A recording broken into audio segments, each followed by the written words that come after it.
नमस्कार मित्रांनो, मी Santosh Sohane, Nashik biofloc fish farming आणि मत्स्य सेवा केंद्र नाशिक यामध्ये आपलं स्वागत करतो। आता पुन्हा एकदा आपण नवीन सेटअपवर उभा आहोत। माझ्यासोबतच या सेटअपचे जे मालक आहेत पंकजी, तर त्यांचा हा सेटअप आहे, त्यांच्याशी पण चर्चा करू।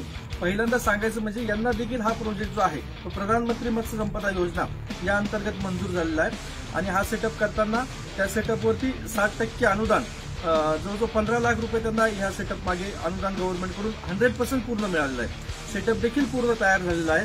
तुम्ही पाहू शकता पूर्ण 25 टँकचं सेटअप इथे आहे।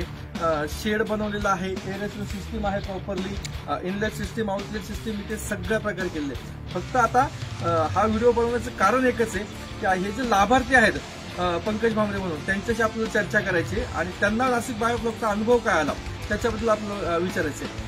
पंकजी नमस्कार। तुम्हाला हा जो प्रधानमंत्री मत्स्य संपदा योजनेअंतर्गत हा जो प्रोजेक्ट मंजूर झालेला आहे, तर हा प्रोजेक्ट तुम्ही फक्त आम्हाला जमीन दिली होती, हा पूर्ण प्रोजेक्ट आपण तयार करून दिलेला, तर फक्त हिच्यामध्ये तुमचा जो अनुभव असेल तो सांगा।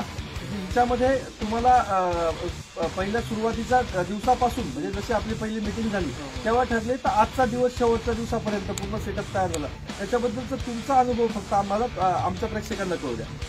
माझा अनुभव असा की बुवा जे सुरुवातीपासून त्यांनी जे आम्हाला काम चालू केलं ते आजपर्यंत आम्हाला कुठल्याही प्रकारे त्यांनी अडचण दिली नाही। त्यानंतर वेळोवेळी सगळ्या विजिटा घेतल्या, त्यांनी वेळोवेळी कामं केले, कामाची क्वालिटी चांगली ठेवली, काम एकदम उत्कृष्ट दर्जाचं केलं आहे त्यांनी। त्याच्याबद्दल माझ्या मनात काही शंकाच नाही आणि शेवटपर्यंत आणि भविष्यात पण ते आपल्याला सहकार्य करतील असं ते त्यांच्या मार्फत आम्हाला सांगितलं आहे। पण ते त्यांचं दिसतंच आहे, मला ते काम करताय ते दिसतंच आहे बुवा, त्याच्यावरून आम्ही एकदम पूर्णपणे समाधानी आहे। आणि झालं दुसरं असं, जे पेमेंट म्हणजे जे शासकीय अनुदानाचे कामं असतात त्याच्यामध्ये त्यांनी आम्हाला खूप खूप मोठं सहकार्य केलं आहे, त्याबद्दल आम्ही त्यांचे खूप आभारी। पंकजी मला एक सांगा की अडचणी खूप साऱ्या येतात, जसं की आता सिव्हिल वर्क आपण करतो तर आपलं वाळू भेटत नव्हती, बऱ्याच मधल्या काळामध्ये जवळजवळ 1.5 महिना आपला मजूर भेटला नाही, म्हणजे ह्या ज्या अडचणी येतात म्हणजे प्रॅक्टिकल ग्राउंडवर काम करताना हे आपली माहिती, आणि तुम्ही सोबत होते म्हणून हा प्रश्न तुम्हाला विचारला। मी याच्या अगोदर जो 4 व्हिडिओ बनवले पण त्यांना नाही बनवला, पण तुम्ही प्रत्येक दिवशी काम करताना सोबत होते, तर तुम्हाला देखील माहिती आहे की लेबर मिळत नाही, आपल्याला जो 2 महिने 1.5 महिना आपलं वाळू मिळालं नाही, म्हणजे असे असंख्य सारे प्रॉब्लेम्स येतात।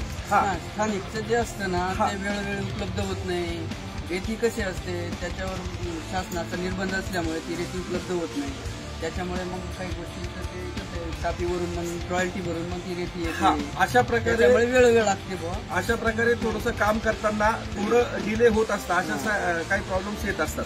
पण विशेष सांगायचं म्हणजे की साक्री जो तालुका आहे म्हणजे धुळे जिल्ह्यात साक्री तालुका आहे आणि त्यामध्ये हे नारसे म्हणून गाव आहे।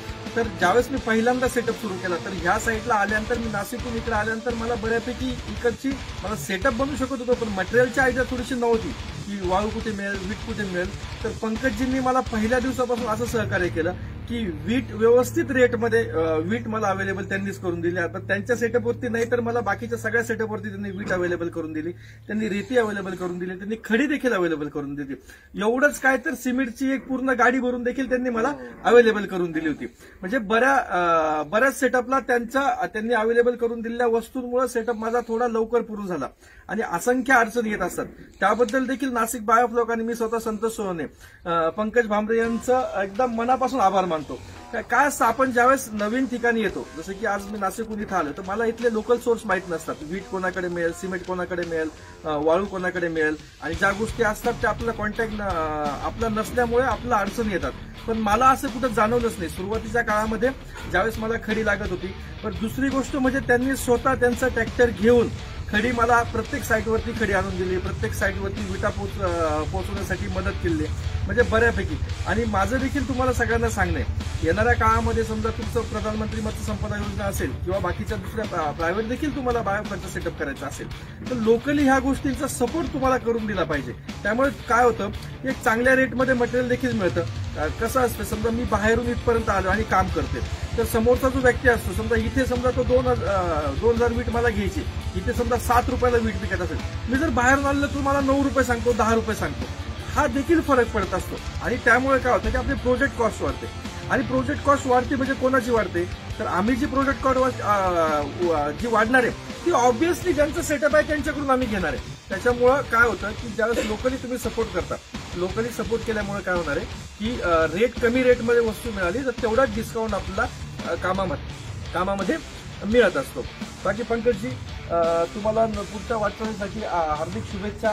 या सेटअपसाठी तुम्हाला काहीही मदत लागेल तर नाशिक बायोप्रोब सदैव तुमच्या पाठीशी असणार आहे. कुठली अडचण आली तुम्ही कॉल करू शकता. काही त्याच्यामध्ये तुम्हाला मनात डाऊट आला कधीही तुम्ही कॉल करू शकता. असं आजपर्यंत 8 महिन्यात झालं नाही की तुम्ही कॉल केला मी उचलला नाही. एखाद्या वेळेस नसेल उचलला गेला तर रिटर्न कॉल तुम्हाला बॅक कॉल आलेला आहे. बरोबर आहे. धन्यवाद.